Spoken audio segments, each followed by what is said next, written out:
Salut tout le monde, c'est Dorian, j'espère que vous allez bien, en tout cas moi je vais super bien. Aujourd'hui on se retrouve pour une nouvelle vidéo sur une plante que j'ai acquérie il y a pas longtemps, la Monstera deliciosa variegata.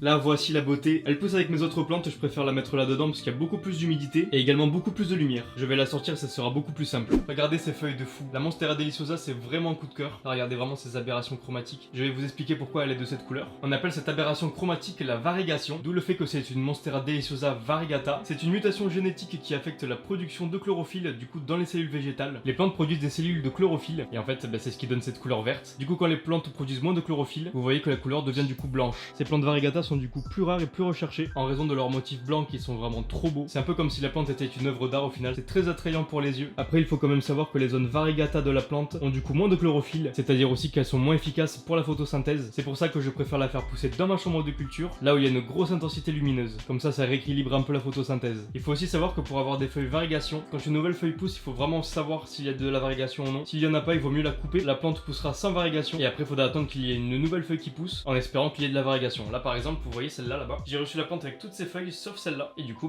elle a poussé dans ma chambre de culture. Elle a mis peut-être 2 semaines à se faire. Et du coup, voilà, j'ai bien vérifié qu'il y avait de la variegation qui poussait. Et elle en a pas mal, donc je suis très content. Je l'ai reçu d'un site où je commande beaucoup de plantes chez eux. Parce que franchement, la qualité de l'envoi, il est nickel. Ils te vendent des plantes vraiment belles et en super bonne santé. Dans le carton, la plante était super bien emballée. Les feuilles n'étaient pas abîmées. Franchement, sur cette livraison, il y avait rien à dire. Je suis très content aussi parce qu'ils m'ont vendu une plante avec des grosses racines. Et je pense d'ailleurs que je vais bientôt la rempoter dans un meilleur pot. Parce que les racines commencent à très bien grandir comme je vous l'ai dit. Et puis j'ai envie de la passer dans un pot plus grand avec un meilleur substrat. Mon but aussi c'est de pouvoir essayer de faire des boutures et que je puisse en avoir beaucoup plus. Mais bon, pour l'instant je la laisse pousser tranquille. Ça fait à peine un mois que je l'ai à la maison, donc chaque chose en son temps. Là comme vous voyez c'est son emplacement ici, je l'ai mis sur un petit coup surélevé parce que j'ai pas envie qu'elle touche l'eau de la chambre de culture. Et en fait vraiment je la mets au-dessus de la lumière pour qu'elle puisse grandir correctement, parce que je pense que si je la mettrais juste dans cette pièce là, ça m'étonnerait qu'elle me fasse cette pousse directement. Au départ j'avais un peu peur de la mettre dans la chambre de culture parce que je savais pas si les bouts blancs pouvaient cramer, parce que je sais pas si là où je l'ai commandé elle est sous lumière LED et peut-être qu'elle aurait pas été habituée, du coup elle aurait pu peut-être cramer. Quand je l'ai reçue, je l'ai laissé un peu dans la pièce quelques heures ici et après je me suis dit bon allez on va essayer de la mettre dans la chambre de culture et je n'ai pas eu un seul problème, donc bah écoutez c'est trop bien.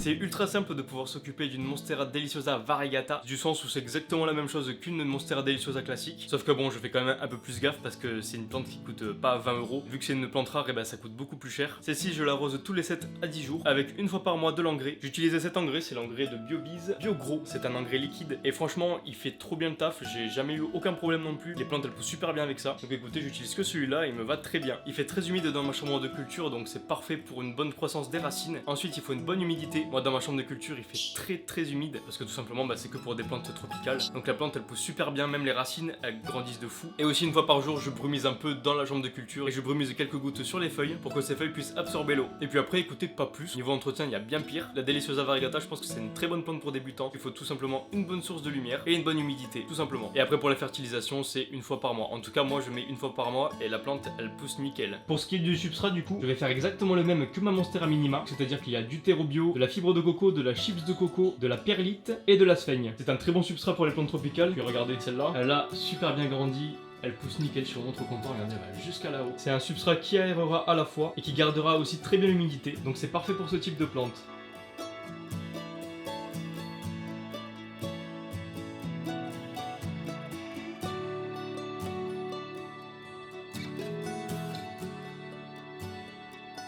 J'ai toujours été passionné par les plantes variegata et le fait d'avoir enfin un spécimen à la maison, je suis vraiment trop content. Il existe aussi énormément de morphes de variegation. Par exemple, celle-là, c'est la Deliciosa variegata. Donc il y a pas mal de grosses parties d'aberration sur les feuilles. Il existe aussi la Monstera Deliciosa Thai Constellation. Sauf que là, cette fois-ci, il y a plein de petits points de variegation sur la plante. C'est pas que des grosses taches. C'est comme si du coup c'était une constellation tout simplement. D'où le nom Thai Constellation. Après aussi, je peux prendre d'autres exemples. Il y a aussi les Monstera Adansoni variegata qui sont trop beaux. Elle existe aussi en mint. C'est une variegation qui est un peu plus grisâtre. Je sais pas trop comment expliquer. Enfin, de toute façon, il y a une multitude de plantes en variegation. Hein. Vu que c'est une aberration chromatique, il peut y en avoir plein de différentes. Il y a des plantes qui peuvent être très abordables sur ce point, comme des plantes qui peuvent être très chères. Encore celle-là, j'ai eu 6 feuilles. Et pour 6 feuilles, j'en ai eu pour 130 € je crois. Pour vous dire que encore ça va parce qu'avant ça coûtait beaucoup plus cher. Avant je crois qu'une variegata ça pouvait coûter jusqu'à 250-300 €. Les prix sont quand même beaucoup plus accessibles à l'heure d'aujourd'hui. Allez, on va remettre cette petite plante dans la chambre de culture pour qu'elle puisse pousser tranquille.